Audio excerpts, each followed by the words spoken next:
ভারতবর্ষ থেকে কোরআন কিভাবে দূর করবে অনেক প্ল্যান করেছে ইংল্যান্ড থেকে। পরে তারা ভাবলো ভারতের যত কোরআন আছে আগুন দিয়ে জ্বালায় দিব, তাহলে কোরআন দূর হয়ে যাবে। পরে তাদের আরেক কমিটি রিপোর্ট করলো, না, আমরা এসে অডিট করে দেখলাম এরা শুধু কাগজেই কোরআন লিখে রাখে না, এদের হেফজখানাগুলোতে বাচ্চারা মাথা ঢুলতে ঢুলতে কোরআন পরে পরে সিনার ভিতরে ঢুকায় রাখে। যদি আগুন লেগে ধ্বংস হয়ে যায়, ধ্বংস হয়ে যায়, যদি আগুন লেগে যায় পুড়ে যায় পৃথিবীর সব বইয়ের দোকান, বিশ্ব থেকে হারাবে না পবিত্র কোরআন, বিশ্ব থেকে হারাবে না পবিত্র কোরআন। আগুন জ্বালিয়ে দিয়ে কোরআনকে শেষ করা যাবে? কোরআনের গালি দিয়ে কোরআনকে থামানো যাবে? কোরআনের মাহফিল বন্ধ করে কোরআনের আওয়াজকে স্তব্ধ করা যাবে? পৃথিবীর কোনো অপশক্তি কোরআনের কিছুই করতে পারবে না। চিল্লায় বলেন ঠিক কিনা? এজন্য আমরা কোরআনের সাথে থাকতে চাই, ইসলামের বিজয়ের অংশীদার হতে চাই। চিল্লায় বলেন ঠিক কিনা?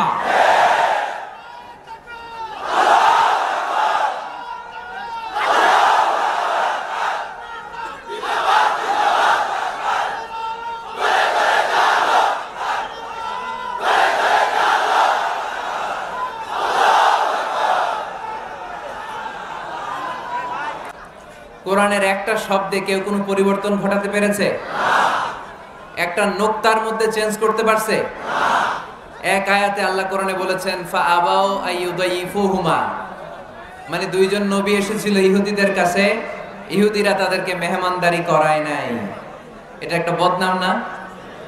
ওমরে ফারুক যখন রাদিয়াল্লাহু তাআলা আনহু মদিনার খলিফা, ইহুদিদের একটা দল ওমরে ফারুকের সাথে সাক্ষাৎ করে এসে বলে, ওমরে ফারুক, তোমাদের কোরআনে আমাদের ইহুদিদের ব্যাপারে একটা বদনাম আছে। কি বদনাম?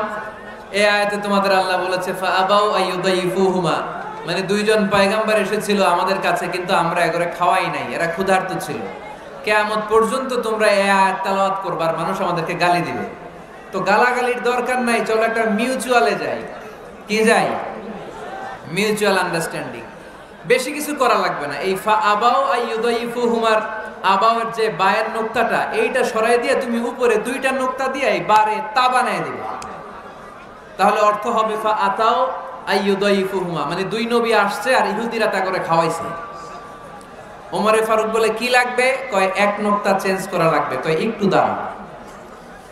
এরা তো মহা খুশি, আজকে আমাদের মিশন কমপ্লিট। ওমরে ফারুক ঘরের ভিতরে ঢুইকে একটা তলোয়ার নিয়ে আসছে, কয় কার কার লাগবে এদিকে আয়। সব দিছে দৌড়। সুবহানাল্লাহ কইবেন না? আরে ওমরে ফারুক তো এমন সাহাবী ছিলেন যাকে দেখে মুনাফিকরা থরথর করে কাঁপতো। ওমরে ফারুক তো এমন সাহাবী ছিলেন যাকে দেখে শয়তানও কাঁপতো। বিশ্বনবী বলতেন, ওমর, মা সালাকা শাইতানু সালিকান ফাজ্জান ইল্লা সালাকা ফাজ্জান গায়রা ফাজ্জিক। ওমর, ইবলিস শয়তান যদি তোমারে কোনো রাস্তা দিয়ে আসতে দেখে, ইবলিস ওই রাস্তা থুইয়া অন্য রাস্তা দিয়ে চলে।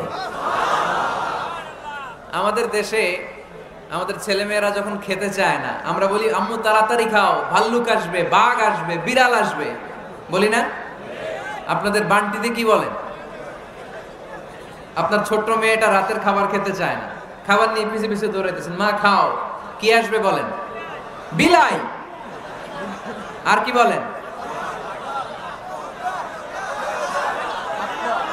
আচ্ছা, শিয়াল আসবে, কুকুর আসবে, বিড়াল আসবে। মদিনাতেও মদিনার মায়েরা বাচ্চাদেরকে রাতে খাওয়াতে পারতো না, তখন বাচ্চাদেরকে বলতো, মা তাড়াতাড়ি খাও, হা হুয়া ইয়াতি ওমর, ওই যে ওমর আসতেছে। ওমরে ফারুকের নাম শুনলে ভয়ে চুপটি মেরে বাচ্চাগুলো খেতে শুরু করতে পড়েন। সুবহানাল্লাহ। এজন্য বিশ্বনবী বলেছেন, লা নাবিয়্যা বা'দি ওয়ালা রাসূলা, আমার পরে কোনো নবীও নাই, রাসূলও নাই, তবে লাউ কানা বা'দি নাবিয়্যুন লাকানা ওমর, আমার পরে যদি নবী হওয়ার কোয়ালিটি কারো থাকে, আমার ওমরের সেই কোয়ালিটি আছে। ওমরে ফারুকের কাছে আসছিল একটা নোক্তা চেঞ্জ করার জন্য, বারে তা বানাইতে পারছে? এইভাবে অনেক ভাবে ইহুদিরা ষড়যন্ত্র করেছে, একটা অক্ষর, একটা নোক্তা চেঞ্জ করতে পেরেছে? ইসলাম ধর্মের প্রথম বৈশিষ্ট্যের নাম হচ্ছে আর রব্বানিয়া, মানে হচ্ছে এটা রবের দেয়া ধর্ম। ইসলামটা দিয়েছে কে? এটা কি সত্য ধর্ম না মিথ্যা ধর্ম? কার দেয়া ধর্ম? হুয়াল্লাযী আরসালা রাসূলাহু বিল হুদা ওয়া দীনিল হক লিইয়ুযহিরাহু আলাদ-দীনি কুল্লিহি ওয়ালাউ কারিহাল মুশরিকুন। তিনি তো এমন সত্তা যিনি তার নবীকে সত্য ধর্ম দিয়ে পাঠিয়েছেন, হেদায়েত দিয়ে পাঠিয়েছেন। মুশরিকরা কোরআনকে ইসলামকে যতই না অপছন্দ করে, ইসলামের আওয়াজকে কেউ থামাতে পারবে না। এজন্য ইসলামের প্রথম বৈশিষ্ট্যের নাম আর রব্বানিয়া। এটা রবের দেয়া ধর্ম, এটা মন মস্তিষ্ক প্রসূত কোনো ধর্ম নয়। এ ধর্মের সবকিছু রব কেন্দ্রিক, রব সেন্টার্ড, রবের টেক কেয়ারে চলে। সব জায়গায় রবের নাম আছে না নাই? আমরা যখন বলি আল্লাহ দুনিয়ার কল্যাণ চাই, আখিরাতের কল্যাণ চাই, আগুনের শাস্তি থেকে তোমার কাছে পানা চাই, তখন আমরা রবের নাম নেই। আমরা পড়ি রব্বানা আতিনা ফিদ দুনিয়া হাসানাতাও ওয়া ফিল আখিরাতি হাসানাতাও ওয়া কিনা আযাবান নার। সুবহানাল্লাহ পড়েন। এই দোয়াটা যে করি কোন শব্দ দিয়ে করি? রব্বানা। কি বলি? মানে আমাদের রব। সব জায়গায় রবের নাম আছে না নাই? আবার যখন ভুল হয়ে যায়, অন্যায় হয়ে যায়, পাপ হয়ে যায়, তখন যেই দোয়াটা করি ওই দোয়ার শুরুতেও রবের নাম আছে না নাই? তখন আমরা পড়েন রব্বানা যালামনা আনফুসানা ওয়া ইল্লাম তাগফির লানা ওয়া তারহামনা লানাকুনান্না মিনাল খাসিরিন। ও আমাদের রব, জুলুম করেছি, অন্যায় করেছি, পাপ করেছি, তুমি যদি মাফ না করো আমরা তো ক্ষতিগ্রস্তদের মধ্যে শামিল হয়ে যাব। ঠিক কি না? তার মানে দোয়ার আগে কার নাম? বলেন রবের নাম। কার নাম? আবার কবরের প্রথম প্রশ্নেও রবের নাম আছে না নাই? জিজ্ঞেস করা হবে মার রব্বুক, তোর রবের নাম কি? আমরা উত্তরে কি বলবো? আল্লাহ আমার রব, এই রবই আমার সব, দমে দমে তনু মনে তারি অনুভব। আল্লাহ আমার রব। তার মানে সব জায়গায় রবের নাম আছে না নাই?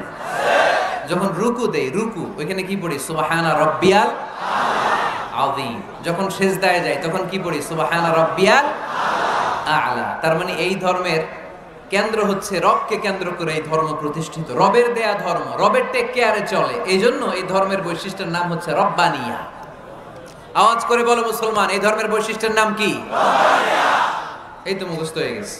ক্লাসের মতো হয়েছে না এটা? প্রাইমারি ক্লাসে পড়ায় না ক খ গ, সবাই বলে ক খ গ। এরকম আওয়াজ করে বললে মুখস্থ করাই দিবে কে?